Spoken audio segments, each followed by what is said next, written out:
الحمد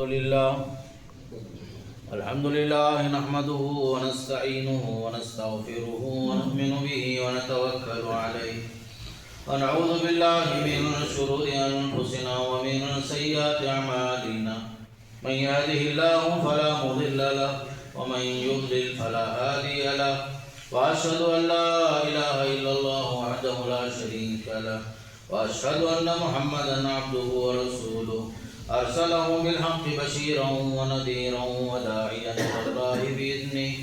وداعيا إلى الله بإذنه وسراجا منيرا أما بعد فإن خير الحديث كتاب الله وخير الهدي هدي محمد صلى الله عليه وسلم وشر الأمور محدثاتها وكل محدثة بدعة وكل بدعة ضلالة وكل ضلالة في النار. فأعوذ بالله السميع العليم من الشيطان الرجيم. إنما يعمر مساجد الله من آمن بالله واليوم الآخر وأقام الصلاة وآتى الزكاة ولم يخش إلا الله فعسى أولئك أن يكونوا من المهتدين. قال النبي صلى الله عليه وسلم: إذا رأيتم الرجل يعتاد المساجد فاشهدوا له بالإيمان.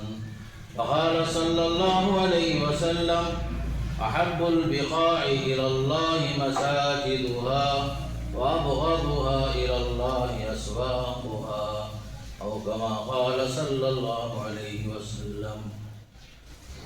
تمام تعریفیں اس اللہ کے لیے جس نے ہمیں آج مسجد عمر میں اس کی تعمیر جدید کے بعد، اس کی توسیع کے بعد جمعہ قائم کرنے کی توفیق نصیب بخشی. اللہ کرے کہ مسجد ہمیشہ آباد رہے، یہاں محلے والوں کے لیے نور کا پیغام پہنچائے. اللہ تعالیٰ یہاں کے مصلیوں کو ہمیشہ اس مسجد کو آباد رکھنے کی توفیق نصیب فرمائے. یہاں کے بچے، یہاں کی عورتیں، یہاں کے بڑے چھوٹے نوجوان سب کو اس مسجد سے اللہ جوڑ دے. محترم حضرات، ابھی آپ کے سامنے خطبہ مسنونہ کے بعد قرآن مجید کی ایک آیت سورہ توبہ سے اور دو حدیث آپ کے سامنے رکھا. اللہ تعالیٰ کا پیغام یہ ہے کہ انما یعمر مساجد اللہ من آمن باللہ والیوم الآخر. مسجدوں کی رونق اور آبادی ان لوگوں سے ہے جو اللہ پر ایمان رکھتے ہیں، آخرت پر ایمان رکھتے ہیں، نماز قائم کرتے ہیں، زکوٰۃ بھی دیتے ہیں اور اللہ کے علاوہ کسی اور سے نہیں ڈرتے. ایسے ہی لوگوں کے بارے میں امید ہے کہ یہ لوگ ہدایت یافتہ ہوں گے. حدیث میں آتا ہے، اللہ کے نبی علیہ السلام فرماتے ہیں، جب تم دیکھو کہ کوئی آدمی مسجدوں کو آتا ہے، جاتا ہے، آباد کرتا ہے، اس کے ایمان کی گواہی دو. اور ایک حدیث میں آپ نے فرمایا، اللہ کے پاس روئے زمین میں سب سے زیادہ پسندیدہ جگہ یہ مسجدیں ہوتی ہیں اور سب سے زیادہ ناپسندیدہ جگہ بازار ہوتی ہیں. فرمایا صلی اللہ علیہ وسلم. اللہ کا فضل ہے، اس کا کرم ہے، اس کا احسان ہے. اللہ والوں کی محنتیں ہیں اور ان کی دولت، رزق حلال انہوں نے اس مسجد کی تعمیر میں لگایا. اللہ تعالیٰ اسے قبول فرمائے. اللہ تعالیٰ ان کے مال خرچ کرنے میں، ان کی محنتوں میں اخلاص و للہیت کے ساتھ قبولیت کا درجہ نصیب فرمائے.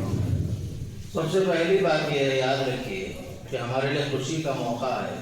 اللہ تعالیٰ نے اس مسجد کی توسیع کا موقع ہمیں عنایت فرمایا. اللہ نے ہمیں منتخب کیا، اس کام کو چن لیا اللہ تعالیٰ نے. تو ہماری کچھ ذمہ داریاں ہیں، خاص کر معاشرے کی ترقی میں مسجد کا بڑا کردار ہوتا ہے. معاشرے کی، سوسائٹی کی ترقی میں مسجد کا بڑا کردار ہوتا ہے. اس موضوع پر دو چار باتیں آپ کے سامنے رکھتا ہوں. سب سے پہلی بات جو قرآن کی آیت جو پڑھی گئی، اس میں اللہ نے بتایا مسجد کی رونق بلڈنگ سے نہیں ہے، مسجد کی رونق مصلیوں سے ہے، ایمان والوں سے ہے، جو اللہ پر ایمان رکھتے ہیں، آخرت پر یقین رکھتے ہیں، نماز کی پابندی ہمیشہ کرتے ہیں، زکوٰۃ دیتے رہتے ہیں جب تک اللہ نصاب ان کے اوپر رکھا ہے، اور سوائے اللہ کے کسی اور سے نہیں ڈرتے. ایسے لوگوں کے بارے میں خوشخبری ہے کہ یہ لوگ ہدایت یافتہ ہوں گے.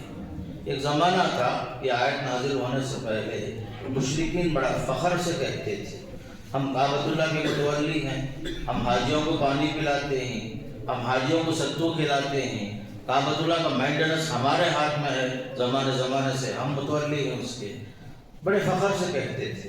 اللہ نے اس پر آیت نازل فرمائی کہ یہ کام مشرکوں سے اللہ نہیں لیتا، بلکہ اللہ تعالیٰ مسجدوں کی رونق اور آبادی ایمان والوں سے لیتا ہے۔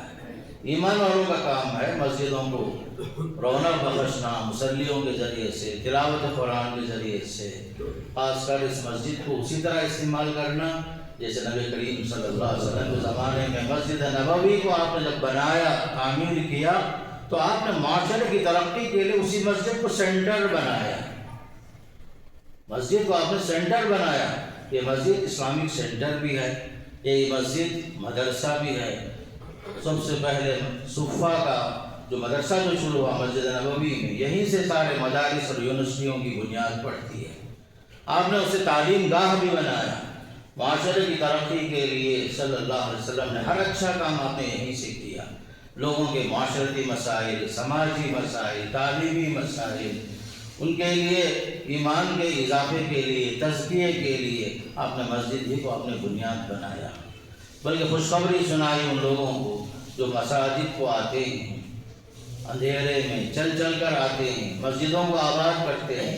آپ نے فرمایا کسی کو دیکھو کہ وہ مسجد کو آ رہا ہے، جا رہا ہے، تو اس کے ایمان کی گواہی دو، قیامت کے دن اللہ تعالیٰ اس کے لیے نور کام نصیب کرے گا، مکمل روشنی اسے نصیب ہوگی فرمایا۔ اور اللہ تعالیٰ نے خاص کر مسجدوں میں حصہ لینے والے، شریک ہونے والے، یا تو مکمل مسجد بناتے ہیں یا تو اس کے حصے میں شریک ہوتے ہیں، ان کے لیے خوشخبری سنائی۔ من بنا للہ بیتا من مالہ کا لفظ بھی حدیث میں آتا ہے، جس نے اپنے مال سے مسجد بنایا، مسجد کی تعمیر میں حصہ لیا، بن اللہ لہ بیتا بالجنہ، اللہ اس کے لیے جنت میں ایک محل بنا دیتا ہے فرمایا۔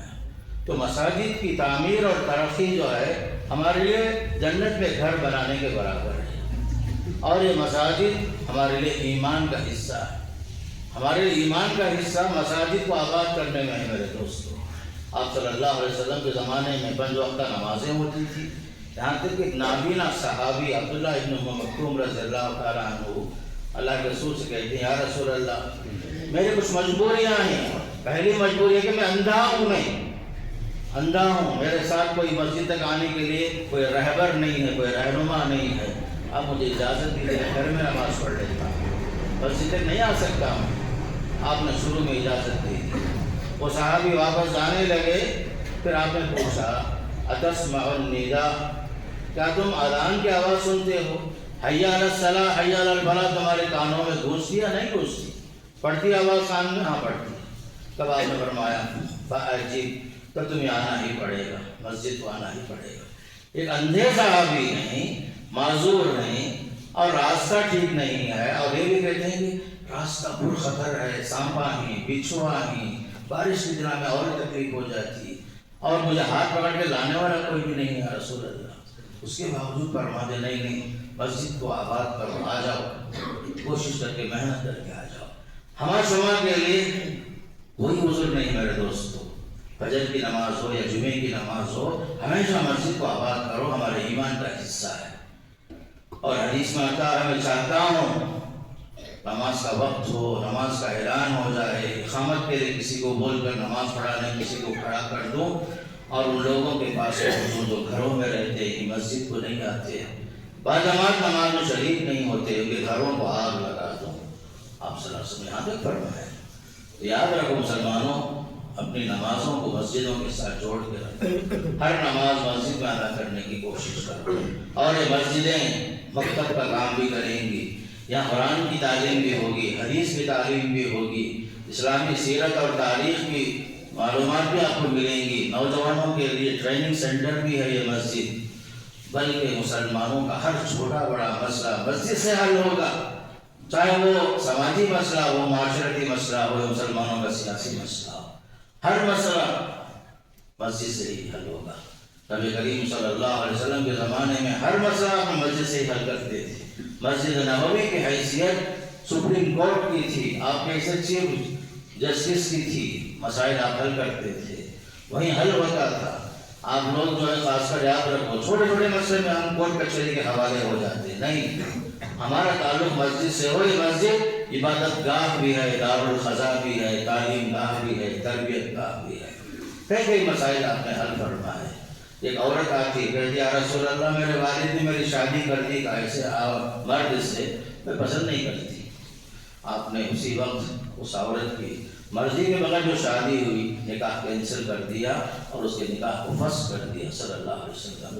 عورتیں آتی تھی آپ صلی اللہ علیہ وسلم سے، نمازوں میں شریک ہوتی تھی، پنج وقتہ نمازوں میں شریک ہوتی، جمعے کی نماز میں شریک ہوتی، عیدوں میں شریک ہوتی، اللہ کے رسول نماز پڑھاتے، پیچھے عورتیں ہوتی۔ بعض مرتبہ ایسا ہوا آپ فرماتے ہیں میں نماز پڑھا رہا تھا، نماز لمبی پڑھانا چاہ رہا تھا، اتنے میں پیچھے سے بچے کے رونے کی آواز آئی، میں نے نماز مختصر کر دی، کہیں اس کی وجہ سے بچے کی وجہ سے ماں کو تکلیف نہ ہو۔ اس طریقے سے عورتوں کی حاضری تھی، فجر میں آتے تھے، عشاء میں آتے تھے، دیگر اوقات میں عورتیں آتی تھیں۔ تو انشاءاللہ اس مسجد میں آئندہ جمعہ سے عورتیں ضرور آئیں گی۔ محلے کی عورتوں کو باقاعدہ یہاں پر شریک ہونا چاہیے جمعے کی مسجد، خاص کر جمعے کے لیے انتظام ہے، باقاعدہ آنا چاہیے، اس لیے کہ تعلیم کے معاملے میں مردوں سے زیادہ عورتیں بہت پیچھے ہیں، خرافات کے پیچھے پڑی ہوئی ہیں، صحیح علم نہیں ہے، جہالت، رسم و رواج کے پیچھے، پرانی باتیں جو سنے دادا سے، بابا سے، اماں سے، اسی پر چل رہی ہیں، قرآن اور حدیث کا علم نہیں، صحیح معلومات نہیں، بچوں کی صحیح تربیت نہیں ہوتی، صحیح تعلیم نہیں ہوتی۔ تو یاد رکھو عورتوں کو بھی آنے کی اجازت دینا چاہیے۔ حدیث میں آتا ہے لا تمنعوا اماء اللہ مساجد اللہ، اے اللہ کے بندو جب عورتیں مسجد میں آنا چاہتی ہیں انہیں مسجد آنے سے مت روکو۔ نماز پڑھنا چاہتی ہیں، تراویح کی نماز پڑھنا چاہتی ہیں، جمعے کی نماز پڑھنا چاہتی ہیں، اور بھی اگر دوسری نمازوں کے لیے بھی مسجد میں انتظام ہے تو عورتوں کو باقاعدہ آنا چاہیے، حاضری دینی چاہیے۔ اور یہ مسجد اللہ کے رسول علیہ السلام کے زمانے میں جو لوگ بے آسرا تھے، جن کا گھر نہیں تھا، اللہ کے نبی علیہ السلام نے مسجد میں ٹھہرنے کی اجازت دی۔ ایک عورت تھی باقاعدہ مسجد کی خدمت کرتی تھی، جھاڑو مارتی تھی مسجد میں، اس کا کوئی نہیں تھا، آپ صلی اللہ علیہ وسلم نے مسجد میں ٹھہرنے کی اجازت دی، عورت مسجد میں ہی رہتی تھی۔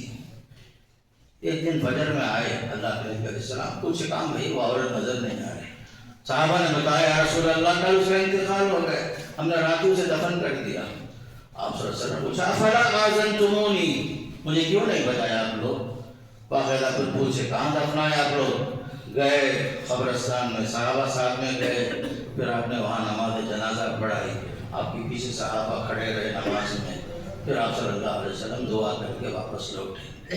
مسجد میں بے آسرا لوگوں کا سہارا اس زمانے میں باقاعدہ تیمارداری ہوتی تھی مسجد میں، بیمار صحابہ ان کو مسجد میں رکھ کے باقاعدہ تیمارداری ہوتی تھی صلی اللہ علیہ وسلم کے زمانے میں، باقاعدہ مسجد میں، یہاں تک کہ جب جنگیں ہوئی مدینے میں اس وقت جو قیدی بنائے گئے اس میں سے بعض قیدیوں کو اپنے مسجد میں ہی آپ نے بند کرایا، قید خانہ بنا کر کے مسجد میں رکھا، باندھ کے رکھے تھے۔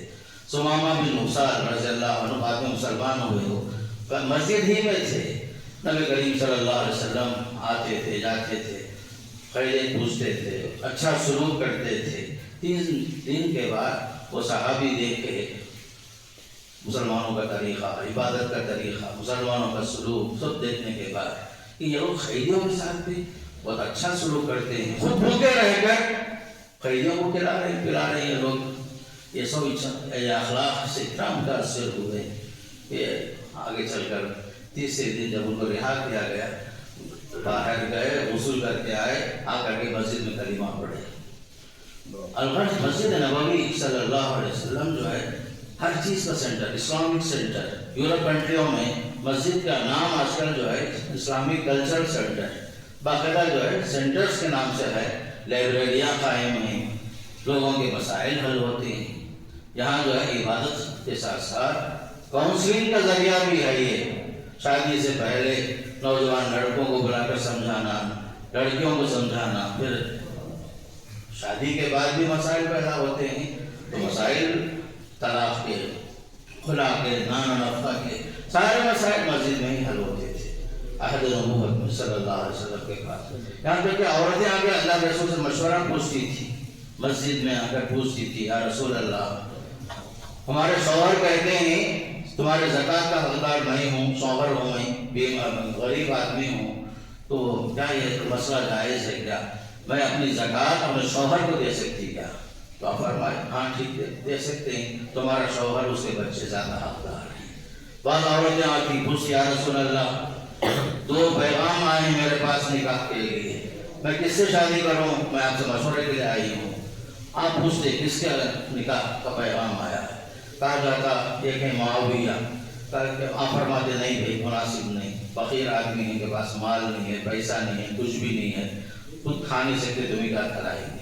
اور ایک آدمی کے بارے میں بولے کون ہے اور ایک آدمی؟ کہا معاویہ کے علاوہ ابو جہم ایک صحابی ہیں. کہا ابو جہم اور اس سے والے ہیں، ہمیشہ ڈنڈا ان کے کندھے پر رہتا ہے، وہ بھی مناسب نہیں تمہارے واسطے. اور ہر چھوٹے چھوٹے مسئلے، بڑے بڑے مسئلے، ہر مسئلہ مسجد سے ہی حل ہوتا تھا. بھائی ہمارا تعلق مسجد سے، کنیکشن ایسا ہونا کہ آپ کا ہر مسئلہ مسجد سے ہی ہو. آپ کے بچوں کی تعلیم اگرچہ کالج میں ہو، ہر جگہ میں ہو، لیکن بنیادی تعلیم، مکتب کی تعلیم مسجد سے ہو. بچے قرآن پڑھیں، دین سیکھیں، وضو کا طریقہ سیکھیں، ہر لحاظ سے مسجد کو آپ آباد رکھیے. یہ مسجد اللہ کا گھر ہے، اللہ کا گھر ہی نہیں بلکہ نور تقسیم ہوتا ہے اللہ کا اس گھر میں. یہ پاور ہاؤس ہے، ریچارج کا ذریعہ ہے. مساجد جب آتے ہیں تو ہمارا ایمان تازہ ہوتا ہے. بھائی ہمارا ایمان تازہ ہونے کی جگہ ہے یہ. اس لیے اس مسجد کو ہمیشہ آباد رکھو اور مسجد سے کنیکشن رکھو. وقت کی پابندی کرو، سب سے اہم چیز. نماز کا اوقات مقرر نہیں، معلوم ہے، ہر ایک کے پاس گھڑی ہے. وقت کی پابندی کرو، ہر نماز باجماعت پڑھنے کی کوشش کرو. خاص کر جمعے کے دن جو مسلمانوں کی بیماری ہے، خطبہ ثانی میں آنا یا آخری میں جماعت میں شریک ہو کے نماز پڑھ لینا، یہ طریقہ صحیح نہیں ہے. مسجد جو ہے خاص کر جمعے کے دن تعلیم کے لیے بھی ہے، خطبات کے لیے بھی ہے، آپ کے لیے واضح و نصیحت بھی ہے، احکام سکھانے کا ذریعہ بھی ہے یہ خطبے. اس لیے خوشی کے ساتھ پہلے سے تیاری کر کے مساجد کو آنا، آباد کرنا. لوگوں خاص کر یہ بھی یاد رکھو، اللہ کا گھر ہمیشہ آباد ہونا چاہیے. اللہ کے گھر کی آبادی سے اللہ تعالیٰ ہمارے دلوں میں ایمان تازہ کرے گا، ایمان کا اضافہ ہوگا، ہمارے مال میں، دولت میں اللہ برکت نصیب کرے گا.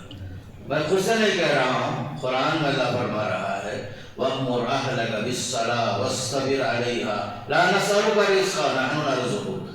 خود بھی نماز پڑھو، گھر والوں کو نماز پڑھنے کا حکم دو.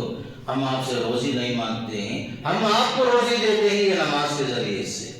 یہ نماز آپ کی روزی میں کمی کا ذریعہ نہیں ہے، آپ کی روزی روٹی میں اضافے کا ذریعہ ہے. یہ مساجد کو آباد کریے، اللہ آپ کے گھروں کو آباد کرے گا. اللہ سے مانگیے، یہ مانگنے کی جگہ ہے. یہ مسجد کا دروازہ آپ کے لیے ہمیشہ کھلا ہے، نمازوں کے لیے، مسائل حل کرنے کے لیے، تعلیم کے لیے، کاؤنسلنگ کے لیے. یہاں تک کہ مسجد میں بیت المال بھی ہونا چاہیے تاکہ معاشرے کے ضرورت مندوں کی ضرورتیں پوری ہو.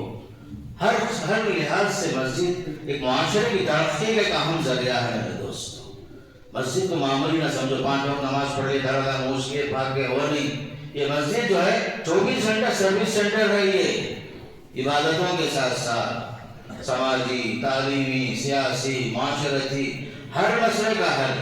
یہ اللہ کا گھر ہمیشہ آباد ہونا چاہیے. اور آپ جو بھی پیسہ اس میں خرچ کرتے ہیں، مسجد کی تعمیر میں حصہ لیتے ہیں، آپ اپنے آخرت میں ایک اچھا گھر بناتے ہیں، محل بناتے ہیں. خوشخبری سنائی جا رہی ہے، جو بھی شریک ہوا اس کے کام میں، تعمیر مسجد میں، اللہ اس کے لیے ایک محل بنا دیتا ہے. قرآن مجید میں دیکھیے 5 مسجدوں کا ذکر آتا ہے.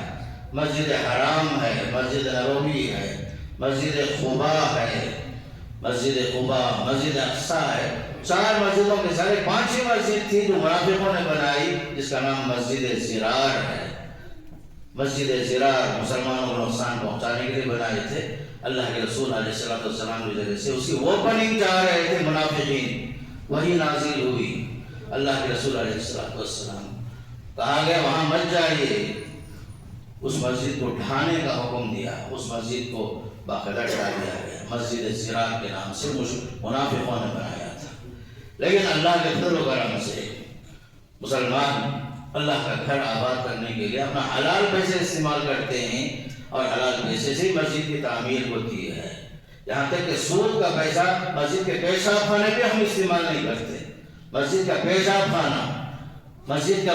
خانہ بھی سود کے پیسے سے نہیں بنتا، بلکہ جو ہے حلال کمائی سے لوگ اس گھر کو آباد کرتے ہیں، اللہ کے پاس رضامندی پانے کے لیے، اس کے پاس الہیت کے ساتھ یہ کام کر کے، خلوص کے ساتھ یہ کام کرتے ہیں۔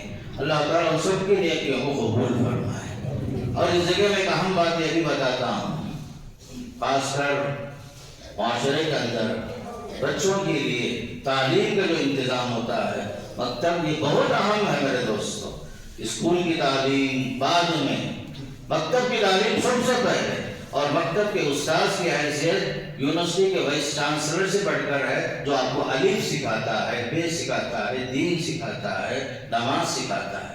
اسی بیس پر وہ بچہ بڑے سے بڑے عہدے پر پہنچتا ہے، لیکن بیسک کہاں سے؟ مسجد کے مکتب سے ہی اس کی تعلیم کا آغاز ہوتا ہے۔ اس لیے میرے دوستو اہمیت دو، مکاتب کو اہمیت دو، مسجدوں کے اندر جو مدرسے قائم ہیں اسے اہمیت دو۔ خاص کر مسجدوں میں تحفیظ قرآن یاد کرنے کا بھی شعبہ ہونا چاہیے، تاکہ لوگ باقاعدہ چھوٹے لوگ بڑے لوگ قرآن یاد کر سکیں۔ اور اسی طرح مسجد کو آباد رکھنے کے لیے خواتین کا پروگرام ماشاءاللہ ہمارے حصول میں چلتا ہے، جہاں صرف اور صرف خواتین سے مخاطب ہوتی ہیں، ان کی اصلاح کرتی ہیں، ان کا طریقہ تعلیم عورتوں کے مناسب ہوتا ہے، عورت کو سمجھاتی ہے تو بہت بات مناسب ہوتی ہے۔ تو باقاعدہ انشاءاللہ تعالی یہاں بھی جو ہے عورتوں کے ذریعے سے معاشرے کی اصلاح کے لیے، عورتوں کے اندر جو تعلیمی اعتبار سے جو کمزوریاں ہیں، عقائد کے اعتبار سے جو کمزوریاں ہیں، کالے دھاگے پر بھروسہ ہے، کالے بلیوں سے ڈرنے کا معاملہ ہے، مزاروں کا چکر ہے، عقائد کی اصلاح کا معاملہ ہے، یہ سب بگاڑ جو عورتوں کے اندر ہے، یہ سب چیزوں کی اصلاح جو ہوگی خاص کر عورتوں کی تعلیم سے ہوگی۔ اس لیے خاص کر دینی پروگرام جو بھی ہوں گے، آپ باقاعدہ اپنے بچوں کو، اپنے بچیوں کو باقاعدہ اس میں شریک ہونے کے لیے آمادہ کر کے، مناسب وقت کا جو انتخاب ہوتا ہے اس میں باقاعدہ بچوں کو اور بچیوں کو شریک ہونے کا موقع دیں۔ اس لیے کہ ہماری خواتین دین کے معاملے میں بہت پیچھے ہیں، ان کے لیے موقع نہیں ملتا، باقاعدہ جو ہے اصلاح کے لیے، تربیت کے لیے مواقع نصیب نہیں ہوتے۔ لیکن انشاءاللہ تعالی اس مسجد کے ذریعے سے مردوں کی بھی اصلاح ہوگی، عورتوں کی بھی اصلاح ہوگی، یہاں جو ہے دینداری کا ماحول پیدا ہوگا، دین کا تحفظ ہوگا، یہاں سے مسجدوں سے تحکیم شریعت ہوگی، ہم شریعت کو اپنی زندگی میں نافذ کریں گے، عبادات میں بھی، معاملات میں بھی، اخلاق میں بھی، سیاست میں بھی، معاشرتی زندگی میں بھی، سارے معاملات میں ہماری پوری زندگی اسلام کا ایک نمونہ ہوگی۔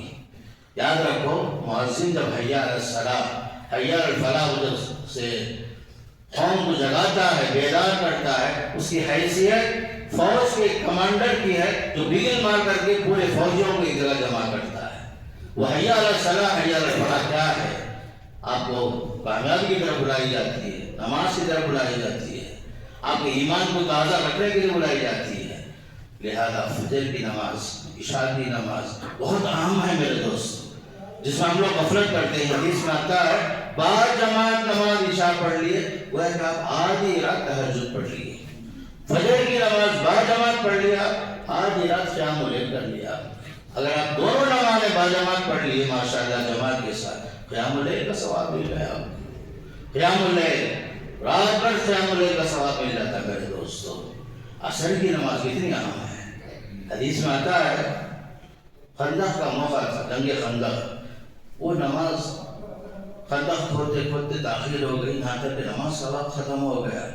اللہ کے رسول اتنے بگڑے، بددعا نکلی زبان مبارک سے، کبھی زبان مبارک سے بددعا نہیں نکلتی تھی، عصر کی نماز مس ہونے کی وجہ سے آپ نے بددعا فرمایا ملأ اللہ بیوتہم وقبورہم نارا شغلونا عن الصلاة الوسطی حتی غابت الشمس، اللہ ان کے گھروں کو، خبروں کو آگ سے بھر دے، جنہوں نے ہمیں نماز اثر سے مشغول رکھا، وہاں تک کہ سورج غروب ہو گیا، نماز ہم نہیں پڑھ سکتے، اپنے بددعا فرمائی۔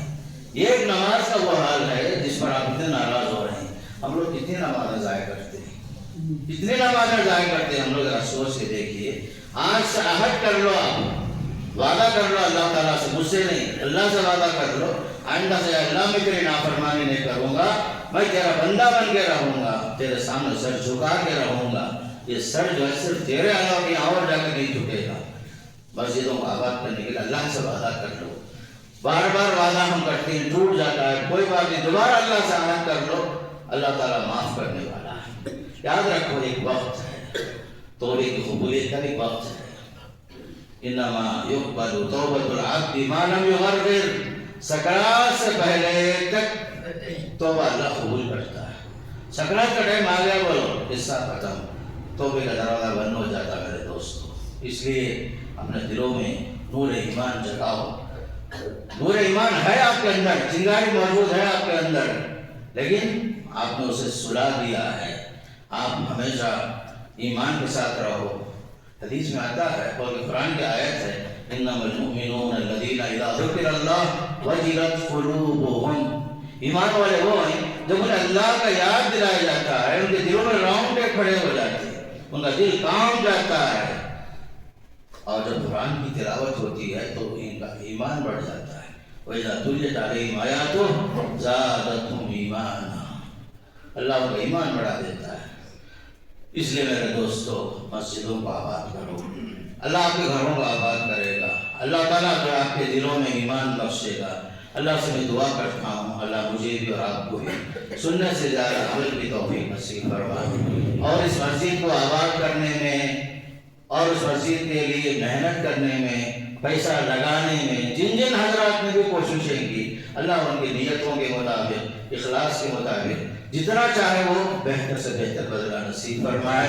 اللہ ان کے لیے آخرت میں بہتر سے بہتر اجر نصیب فرمائے۔ جنہوں نے کچھ مشورہ بھی دیا، تعمیر میں شریک رہے، پیسے سے شریک رہے، محنت کے ذریعے سے، اور اپنے انا کو چھوڑ کر، ہر ایک اپنی حیثیت لکھپتیوں کی ہے، اس کے باوجود مسجد کے خرچہ جب بڑھ جاتا ہے تو ہم باہر لوگوں سے مانگتے ہیں، تو ہم اپنے لیے بھیک نہیں مانگے اللہ کے واسطے۔ جنہوں نے بھی مسجد کے لیے دوسروں سے تعاون حاصل کیا، اللہ ان کی محنت کو قبول فرمائے، ان کے لیے ذخیرہ آخرت بنا ہے۔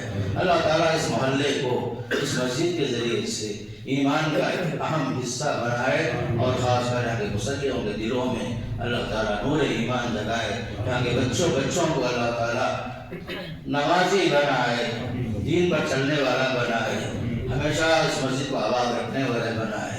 اللہ تعالیٰ ان سب کو جزائے خیر نصیب فرمائے، جنہوں نے جو حیثیت سے بھی محنت کی، اللہ کے لیے، اللہ کی رضامندی پانے کے لیے کوشش کی، اللہ ان سب کو اجر عظیم نصیب فرمائے۔ اللہ مجھے بھی آپ کو بھی دین کے ساتھ قائم رہنے، دین پر چلنے، دین پر مرنے اور جینے کے اللہ توفیق نصیب فرمائے۔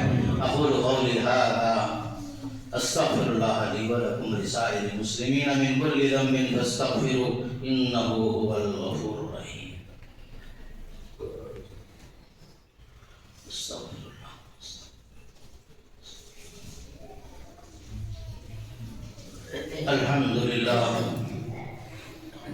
الحمد للہ نحمده ونستعینه ونستغفره ونؤمن به ونتوکل علیہ، ونعوذ باللہ من شرور انفسنا ومن سیئات اعمالنا، من یهده اللہ فلا مضل له ومن یضلل فلا هادی له، واشهد ان لا اله الا اللہ وحده لا شریک له، واشهد ان محمدا عبده ورسوله ارسله بالحق بشیرا ونذیرا وداعیا الی اللہ بإذنہ وسراجا منیرا۔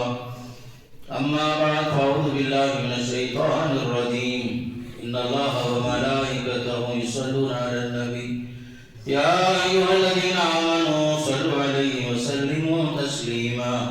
اللہم صل علی محمد وعلی آل محمد کما صلیت علی ابراہیم وعلی آل ابراہیم انک حمید مجید۔